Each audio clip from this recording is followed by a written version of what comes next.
স্বাস্থ্যমন্ত্রী এবং স্বাস্থ্য ভবনের তৎপরতার পরেই বাতিল করা হলো হেলথ পয়েন্ট নামে বেসরকারি ব্লাড ব্যাংকের অনুমোদন। রক্ত পাচারের অভিযোগে কড়া পদক্ষেপের কথা ঘোষণা রাজ্যের স্বাস্থ্যমন্ত্রী শারদাত মুখোপাধ্যায়ের। স্বাস্থ্যমন্ত্রীর ঘোষণার পরেই বাতিল অনুমোদন। এই ব্লাড ব্যাংক রক্তদান শিবির থেকে আর রক্ত সরবরাহ করতে পারবে না। এই প্রথম কোনো ব্লাড ব্যাংকের লাইসেন্স বাতিল করল সরকার। আমাদের সঙ্গে সরাসরি প্রতিনিধি মফিজুল ইসলাম রয়েছেন এই হেলথ পয়েন্টের যে বেসরকারি যে ব্লাড ব্যাংক সেখানে সামনে থেকেই সরাসরি রয়েছেন। আমি এখান থেকে মফিজুলের কাছে যেটা জানতে চাইব, মফিজুল, এই ব্লাড ব্যাংকের বিরুদ্ধে কি কি অভিযোগ ছিল এবং পরবর্তীতে যখন তাদের এই অনুমোদন বাতিল করে দেওয়া হলো কর্তৃপক্ষ কি বলছেন?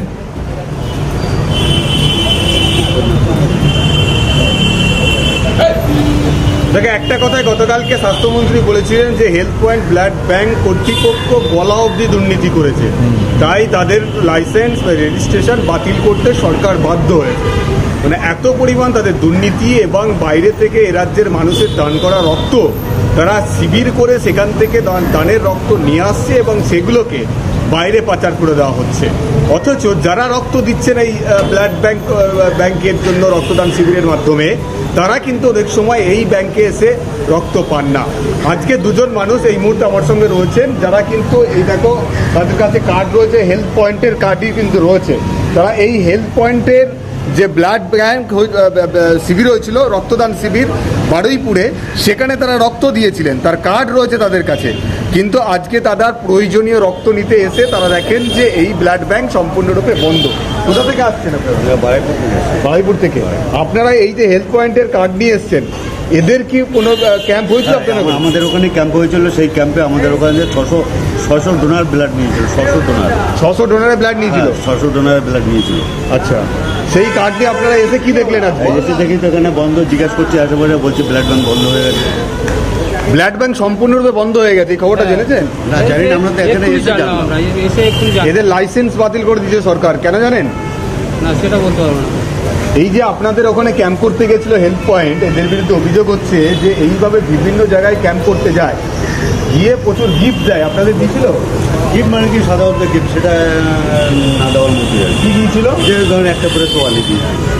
তোয়ালে পেয়েছিলেন আপনি? প্রেশার কুকার দিয়েছিল? আচ্ছা, গিফট দিয়েছিল হালকা।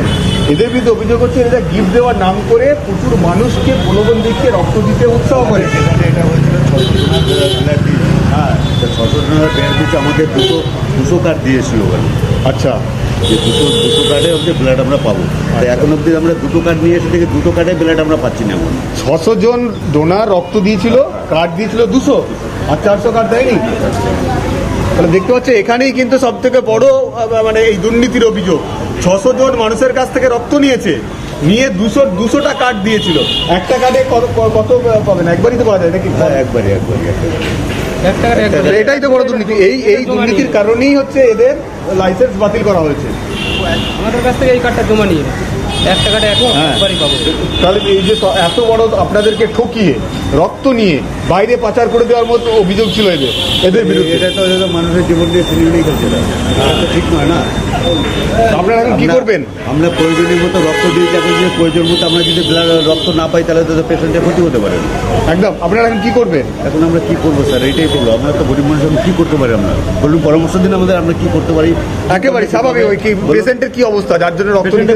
গুরুতর ক্যান্সার পেশেন্ট। ক্যান্সার, রক্ত তো লাগবেই, রক্ত ব্লাড লাগবেই। পেশেন্ট ভর্তি আছে।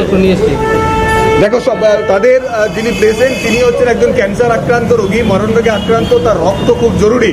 তারা হেলথ পয়েন্টের কার্ড নিয়ে এসছে, কিন্তু তারা এসে স্বাভাবিকভাবেই দেখেন যেহেতু গতকালকেই রাজ্য সরকারের তরফ থেকে স্বাস্থ্য দপ্তর এই হেলথ পয়েন্টের ব্লাড ব্যাংকের তার যে লাইসেন্স এবং রেজিস্ট্রেশন সেটা কিন্তু বাতিল করে দিয়েছে। এবং তাদের বিরুদ্ধে যে অভিযোগ, একজন রক্তদাতা তার কাছ থেকেও কিন্তু বক্তব্য শুনে এসে তাদের বিরুদ্ধে অভিযোগের অনেকটা প্রমাণ পাওয়া যাচ্ছে। তারা যখন জানুয়ারি মাসে, কত তারিখে হচ্ছে? জানুয়ারি মাসের 4 তারিখে বারুইপুরে হেলথ পয়েন্ট একটি রক্তদান শিবিরের আয়োজন। একেবারে মফিজুল, খুব গুরুত্বপূর্ণ তথ্য। মফিজুল, সঙ্গে থাকো। এই মুহূর্তে আমাদের সঙ্গে চিকিৎসক অরিন্দম বিশ্বাস রয়েছেন। অরিন্দম বাবু, যে অভিযোগ এই মুহূর্তে হেলথ পয়েন্টের বিরুদ্ধে রয়েছে যে তারা রক্ত পাচারে সেখানে দুর্নীতি করেছে, মানে রক্ত নিয়েও তারা দুর্নীতি করেছে, পাচার করেছে, এখান থেকে তাদের অনুমোদন বাতিল করে দেওয়া হয়েছে। এবার যারা এই রক্ত দিয়েছেন তারা যখন আবার এই রক্তের যে দেওয়ার পর যে কার্ড দেওয়া হয় সেখান থেকে আবার এই হেলথ পয়েন্টে গিয়ে দেখালে রক্ত তারা পেতেন। এখন যখন তারা আসছেন জানা যাচ্ছে যে 600 জনের থেকে রক্ত তারা নিয়েছিলেন, কিন্তু কার্ড সরবরাহ করা হয়েছে 200, এবং এখন তো তারা রক্ত পাচ্ছেন না। একজন ক্যান্সার আক্রান্ত রোগী রয়েছেন, তার রক্তের দরকার, এখন তাদের মাথায় হাত, এই মুহূর্তে তাদের অনুমোদন বাতিল। আপনি কিভাবে দেখছেন এই বিষয়টিকে? দেখুন, অত্যন্ত খারাপ, এটা হতাশ করার মতন একটা খবর। আজকের মানুষের কাছ থেকে রক্ত নিচ্ছি, মানুষেরই রক্তটা দরকার হয়, তখন সেটাকে না পেয়ে এই ব্লাড ব্যাংক গুলো পাচার করে দিচ্ছে বাইরে। একটা বড় চক্র কাজ করছে, একটা কালো বাজার কাজ করছে। সে ব্যবসা হচ্ছে, চিকিৎসা মেনে নিচ্ছি। যখনই চিকিৎসার ব্যবসাটা হয় তখন সেটা খারাপ দিকে যায়, ভালো দিকে যায়। কিন্তু এই ব্লাড ব্যাংককে কেন্দ্র করে যে একটা কালোবাজারি হচ্ছে, সেটা কিন্তু তাৎক্ষণিক একটা ব্যবস্থা না নিলে এই ব্যবসা কিন্তু খুব খারাপ ভাবে যাবে। বাংলার মানুষ রক্ত কিন্তু আর পাবেন না বিভিন্ন ব্লাড ব্যাংক থেকে। কড়া নোট না দিলে, বড় নোট না দিলে পাবে না। এই হেলথ পয়েন্ট একটা সত্যি কথা যদি তদন্ত করা হয়, ঠকবাসতে গা উজাড় হয়ে যাবে। এখন মানে খুব কড়া ব্যবস্থা যদি না নেওয়া হয়, হাতের বাইরে কিন্তু সিচুয়েশনটা চলে যাবে, এটা আমি যা দেখছি। এবং অরিন্দমবাবু, আরও একটা অভিযোগ যে উপহার দিয়ে রক্ত দেওয়ার জন্য প্রলোভন দেখানো হয়েছে, এরকম গুরুতর অভিযোগ রয়েছে হেলথ পয়েন্টের বিরুদ্ধে। এই উপহারগুলো দেখুন, প্রথমে শুরু হয় প্রেসার কুকার দিয়ে, তারপরে ওই উপহারটা নোটের মারফতে হয়। তো ঘটনায় বিভিন্ন মানুষকে এটা আকৃষ্ট করে টাকা দেখালেই মানুষ চলে আসছে, কিছু মানুষ চলে আসছে। দরিদ্র সীমার নিচে যারা আছে তারা এরকম নিয়মিত রক্ত দেয়, কিন্তু এই রক্তটা নিয়ে বড় দামে, চড়া দামে বাইরের রাজ্যে বিক্রি করে দেওয়া হয়, বা যারা প্রচন্ড যাদের প্রয়োজন তাদেরকেও একটা চড়া দামে বিক্রি করা হচ্ছে। অর্থাৎ 400 টাকা সে পেল, কিন্তু যখন বিক্রি করা হচ্ছে সেটা কিন্তু 4000 টাকায় হচ্ছে, মানে প্রায় 10-15 গুণ বেশি। আর বাইরের রাজ্যে করলে সেটা প্রায় 20-30 গুণ বেশি। এইখানে যদি সেন্টারের লোকগুলো অনেস্ট হয় তাহলে এটা সম্ভব নয়। সুতরাং সরকারের এটা দেখা উচিত, অনুমোদন বাতিল করলে হবে না, ওই জায়গায় সততার সাথে করতে হবে। এবং অনলাইন রক্তটা নিয়ে কোথায় পৌঁছচ্ছ, রক্তটা ঠিক লোকের কাছে যাচ্ছে তো, সেইটা চেক করার একটা ব্যবস্থা করা উচিত। সেই কুরিয়ার এজেন্সি একটা তৈরি করা উচিত, যারা রক্তটা ডেলিভার করবে বাড়ির লোক কেউ আসবে না, তারা হাতে দেবে, তারা নিজে গিয়ে দেখে আসবে, হ্যাঁ এই পেশেন্টের জন্য আমাদের রক্তটা লাগছে। সেটা যদি করা সম্ভব তাহলে আটকানো যাবে। একদম একদম অত্যন্ত গুরুত্বপূর্ণ বিষয়। অনেক ধন্যবাদ অরিন্দমবাবু। আমরা কথা বলছিলাম চিকিৎসক অরিন্দম বিশ্বাসের সঙ্গে।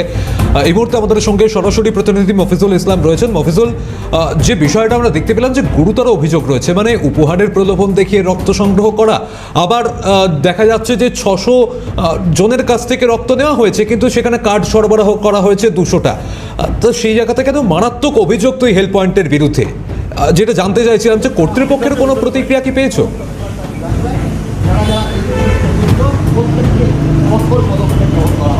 দেখে কর্তৃপক্ষের তরফ থেকে এখনো পর্যন্ত এই বিষয়ে কিছু বলার জন্য তারা ক্যামেরার সামনে আসেনি। আমরা আজকেও ভেতরে ঢুকেছিলাম, অশোক ডাক্তারবাবু যিনি অশোক দায়িত্বে রয়েছেন এই হেলথ পয়েন্টের, তিনি ঢুকেছেন, কিন্তু তিনি কোনো রকম ভাবে ক্যামেরার সামনে মুখ খুলতে রাজি হননি। তিনি সরাসরি তার চেম্বারে পৌঁছে গিয়েছেন। অন্যান্য চিকিৎসকদের সঙ্গে আমরাও কথা বলেছি, তারা বক্তব্য যে যদি এই বিষয়টি তাদের বিরুদ্ধে যে অভিযোগ উঠছে সেটা যদি সত্যতা প্রমাণিত হয় তাহলে সেটা কিন্তু ভয়ঙ্কর। এবং পেশেন্ট পার্টি যারা রয়েছে তারাও কিন্তু এই খবর জানার পরে রীতিমতো আতঙ্কিত হচ্ছেন যে হেলথ পয়েন্টের মতো একটা বেসরকারি হাসপাতালে তারা পেশেন্ট নিয়ে আসছেন, সেখানে যদি তার রক্ত নিয়ে এইভাবে ভয়ঙ্কর তাদের বিরুদ্ধে অভিযোগ থেকে থাকে, দুর্নীতি করে থাকেন, তাহলে এই প্রতিষ্ঠানের প্রতি মানুষের বিশ্বাসযোগ্যতা কোন জায়গায় থাকবে? স্বাভাবিকভাবেই পেশেন্ট পার্টি যারা রয়েছেন তাদের পক্ষ থেকে এই প্রশ্নটা কিন্তু সামনে আসছে। এবং কর্তৃপক্ষ এই বিষয়ে এখনো পর্যন্ত সরাসরি তারা মুখ খুলতে নারাজ, মুখ খুলছেন না, এমনকি ক্যামেরার সামনেও তারা আসতে চাইছেন না। আমরা আজকেও ভেতরে গিয়ে কথা বলার চেষ্টা করেছি, তাদের বক্তব্য জানার চেষ্টা করেছি।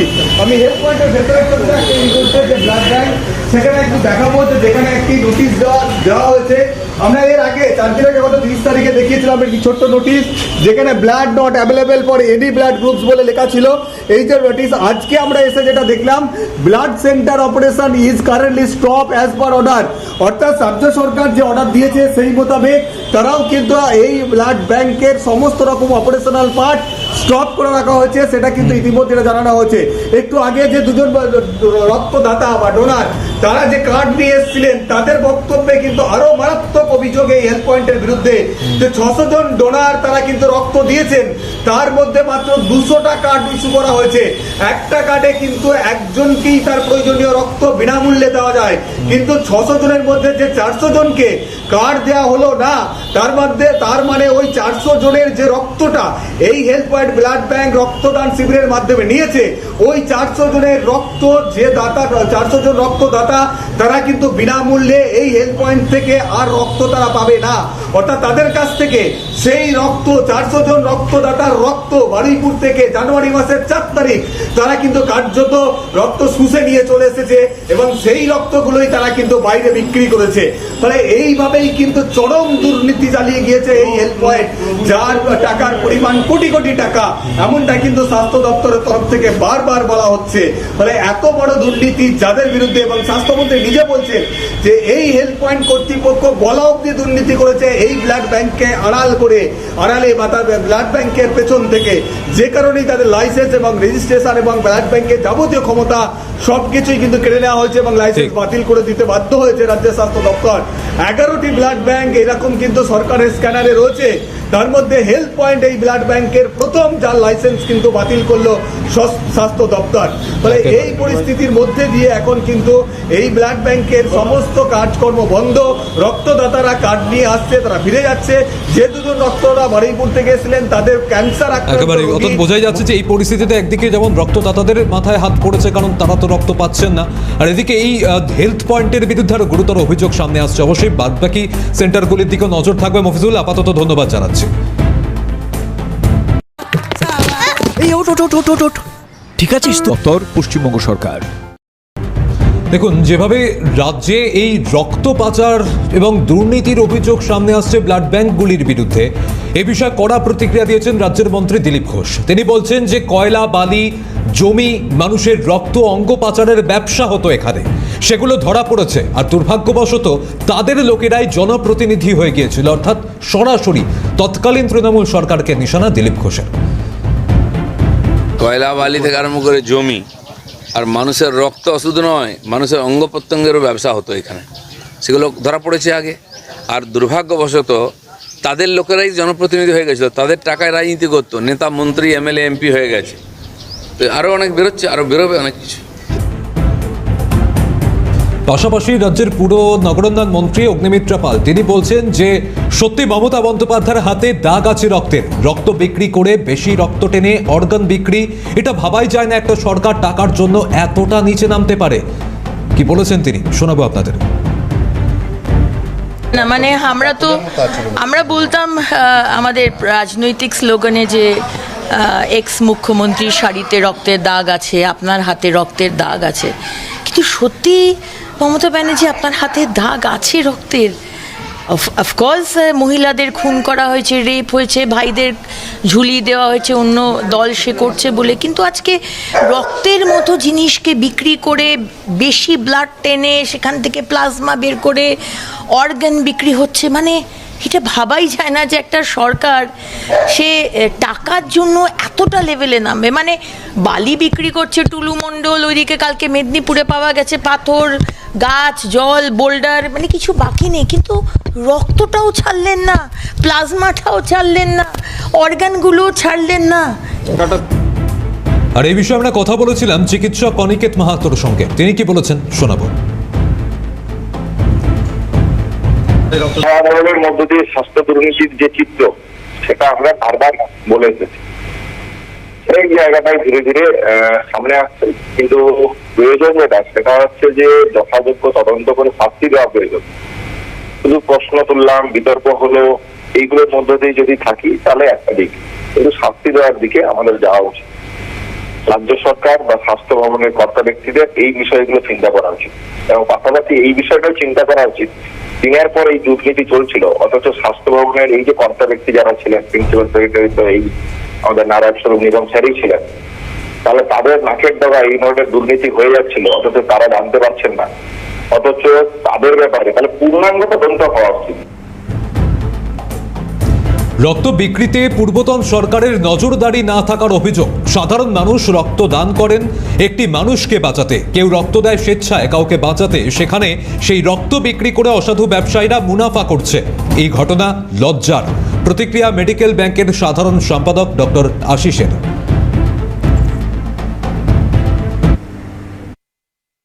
আমার যেটা ধারণা যে সাধারণ মানুষ বিভিন্ন ক্লাব প্রতিষ্ঠান রক্তদান করে তারা একটা মানুষকে বাঁচাবার জন্য, কিন্তু সেই রক্তের একটা বড় অংশ এইভাবে অন্য ভিন রাজ্যে বিক্রি করা হচ্ছে বা ব্যবসার মধ্যে আনা হয়েছে। কিন্তু ব্লাড ডোনেশনটা তো একটা মানুষ 4টে মানুষকে বাঁচাবে, সে তো রক্তটা দিচ্ছে স্বেচ্ছায়, সেখানে সেই রক্ত বিক্রয় হচ্ছে, অসাধু ব্যবসায়ীরা সেটা দিয়ে মুনাফা করছে। এটা খুব লজ্জার ঘটনা। এবং আমি মনে করি আগের সরকারও যিনি ছিলেন বা বামফ্রন্টের আমল থেকে এটা তো অনেক দিনেরই সার্কুলার এ বিক্রি করা পর্যাপ্ত, কিন্তু সেটার ব্যাপারে মনিটরিং কেন হয় না? সরকারের উচিত ছিল মনিটরিং করা, তারা জানা। আমি জানি না যে তারা সব কিছু জেনে বুঝে করেছেন কিনা, সেটা তো তর্কের ব্যাপার। কিন্তু আমার ধারণা হচ্ছে যে কোনো অর্গানাইজেশনই চলুক, সেগুলো সরকারের মনিটরিংয়ের মধ্যে সরকারের আইন মেনে চলা উচিত। তার কারণ এতে কিন্তু রক্তদান একটা ধাক্কা খাচ্ছে, বহু মানুষ রক্তদানে অনীহা বোধ করবে। সেই জায়গাটা আমাদের একটা চ্যালেঞ্জ যে সুস্থভাবে মানুষ রক্ত দিক এবং অসুস্থ মানুষের জীবন বাঁচাতে সুশৃঙ্খলভাবে রক্তটা যেন ঠিকভাবে পৌঁছায়।